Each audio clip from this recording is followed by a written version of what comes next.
গাজীপুর মহানগরীর কাশিমপুরে অপরাধ দমন ও আইন শৃঙ্খলা রক্ষায় বাইক মহড়া পরিচালনা করেছে কাশিমপুর থানার পুলিশ। রবিবার 23 ফেব্রুয়ারি বিকেলে থানার সামনে থেকে শুরু হয়ে জিতার মোড়, বিআরটিসির মোড়, কাজী মার্কেট ঘুরে থানায় এসে মহড়াটি শেষ হয়। পুলিশ জানান, এতে জনগণের স্বস্তি বাড়বে এবং অপরাধীরা আতঙ্কে থাকবে। পাশাপাশি তারা জনগণকে বিভিন্ন বিষয়ে সচেতন করেছেন।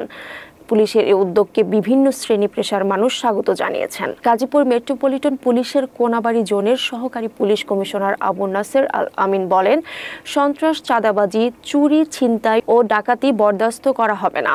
অসৎ কাজে জড়িতদের আইনের আওতায় আনা হবে।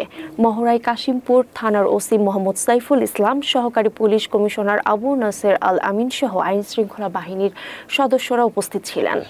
যে সকল ব্যক্তি গাজীপুর মেট্রোপলিটন এলাকায় আইন শৃঙ্খলা অবনতির জন্য চেষ্টা করছেন অথবা কিছু কিছু ব্যক্তি আছেন বা সন্ত্রাসী আছেন যারা বিভিন্ন অপকর্মের সাথে সম্পৃক্ত আছেন, এছাড়া আরও কিছু ব্যক্তি আছে মাদক ব্যবসায়ী অথবা ক্রাইম এগেন্স্ট প্রপার্টির সাথে সম্পৃক্ত, তাদের জন্য আমাদের একটা মেসেজ, আপনারা যদি আমাদের এখানকার জনসাধারণ আছেন তাদের যদি জীবন বিপর্যয় করেন বা কোনো ক্ষতি সাধন করেন, তাদের স্বাভাবিক জীবনযাপনে ব্যাহত করেন, তাহলে আমাদের কাছে একটা স্ট্রিক্ট মেসেজ আছে তাদের জন্য।